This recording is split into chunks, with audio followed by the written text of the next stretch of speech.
Welcome to Shamanji, my YouTube channel. My name is Lillian, and on this channel, we talk about business, finance, and life in general. In this video, I'm going to be talking about how you can write a business plan. This is the way that my coach and my mentors and my peers have advised me on how to write a business plan. Um, I try to encompass all the advice that I got so I could formulate my own thing. You can do the same as well if you're about to start a business, but it's one thing that worked for me. So the step number one that I did was to make a one-page summary. So write down everything on that one page. That's your number one step. Get that piece of paper or type it out, whatever the case may be, for yourself. In my instance, I like writing down things and then transform those things onto. Once I've done all my rough estimate and all my just like my rough paper, and then transform that into onto the computer, then type it all out nicely. Step one, make a one-page summary of what your business is going to be. Is it service-based or is it product-based? And then that was step one. And then step two is to define your avatar, or who you're going to be targeting, who is going to be your market. So with this, you then decide, am I targeting children? Am I targeting teenagers? Am I targeting female or male? Am I going to be targeting older people? Am I going to be targeting people in business? Who is going to be your avatar? Once you figured out your avatar is, because you can't just target everybody, because once you want to target everybody, it means that you'll never be able to sell to anyone. So you have to figure out who your avatar is to the nitty gritty. In my instance, with the products that I run or the products that I sell scrub trousers for female healthcare professionals. So it could be a nurse, healthcare assistant, dental nurse, physiotherapist, practice nurses, anybody in that space. You're then welcome to buy some of them. I'm not doing my products for the male, it's purely for the females. I'm in the process of doing maternity work trousers as well, because there's a shortage of that. People have to buy their own. Well, you're going to have to still buy, but they're not provided by your employer. You always have to go and buy your own trousers. Now, what better way of doing that without you not looking scruffy at work? You still look smart, but then comfortable carrying your bump. So yeah, so that is the step number two, defining your avatar to the T. Like, you have to clearly decide, who am I targeting? You can't target everybody, otherwise you'll never be able to sell to anyone. Step number three is, who are your competitors? Now, your competitors are going to be able to to develop a better product.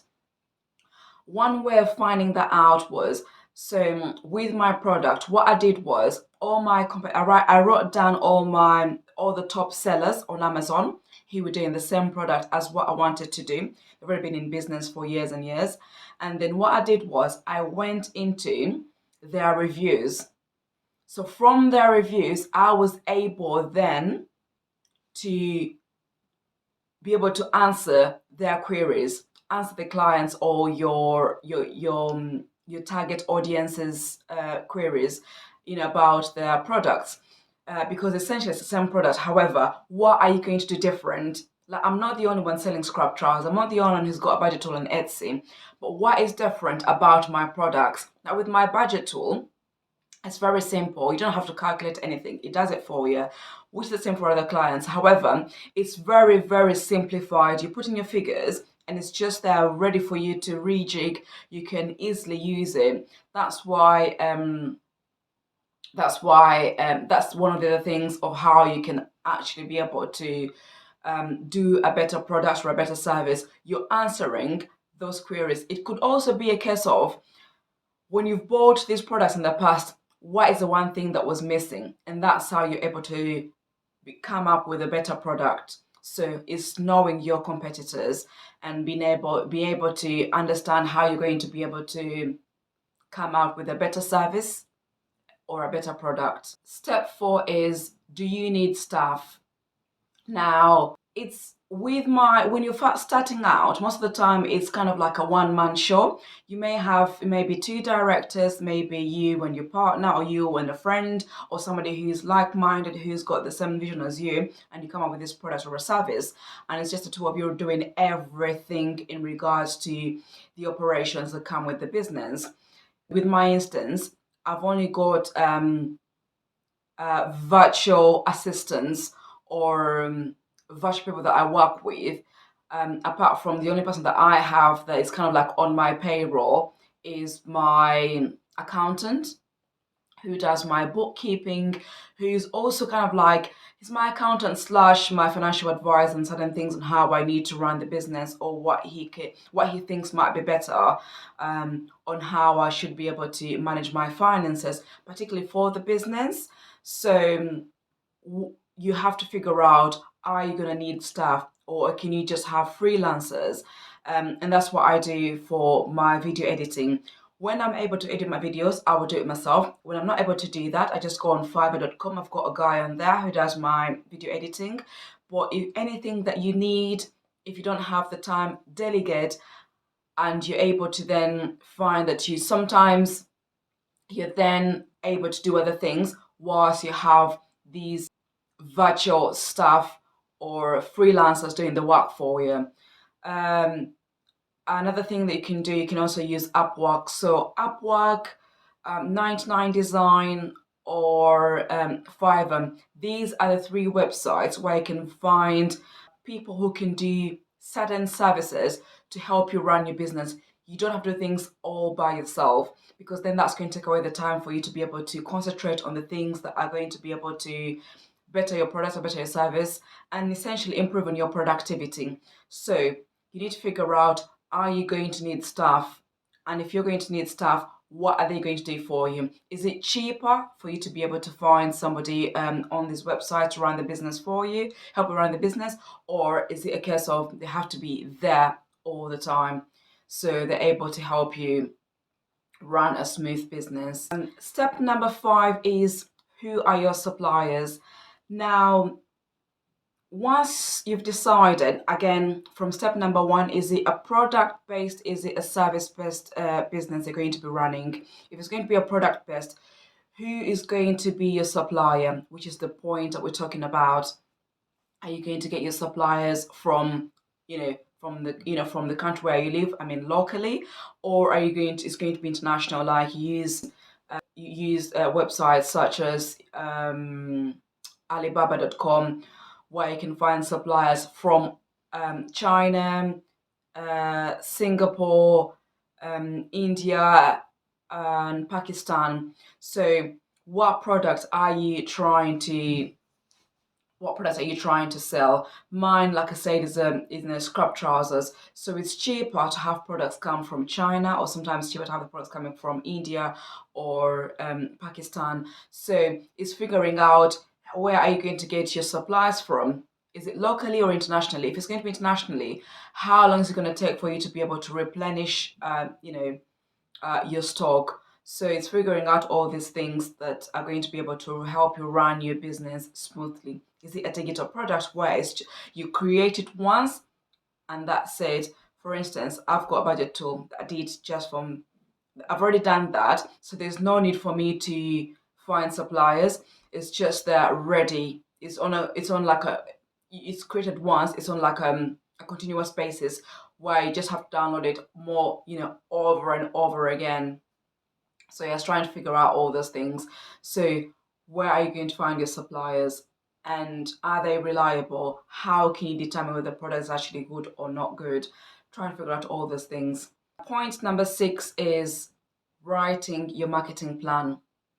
This is a very, very challenging step.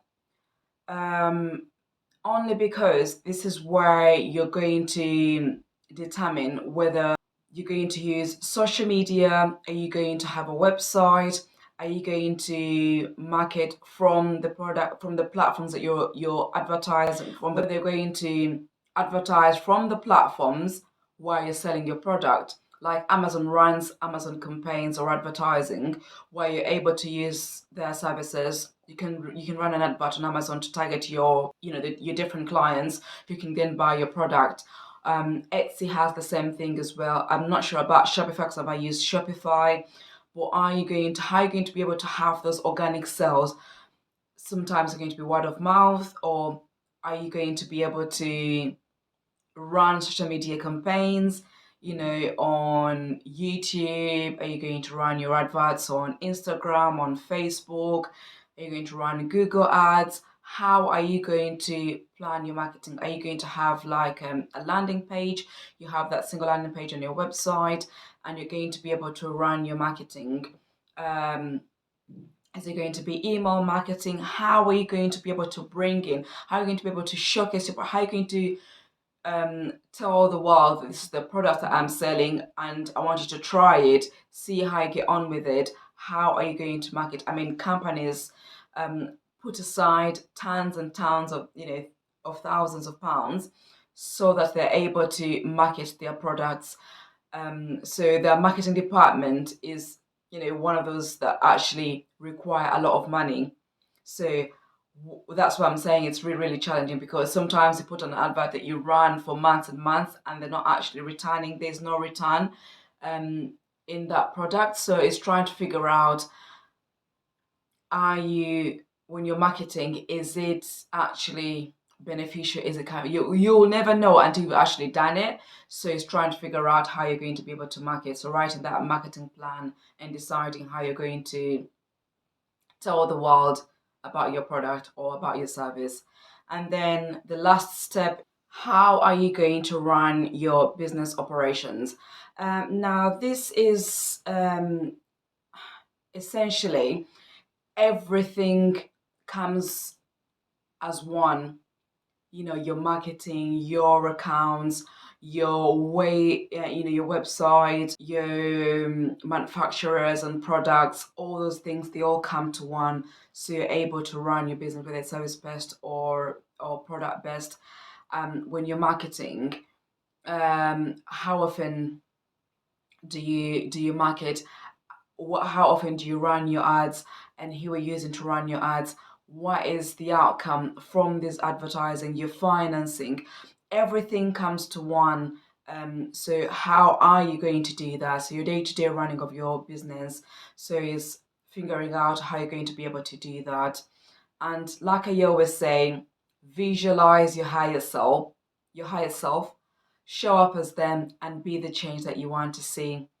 Thank you again for watching. Don't forget to comment, like, share, and subscribe to my YouTube channel. And see you again. Take care. Bye.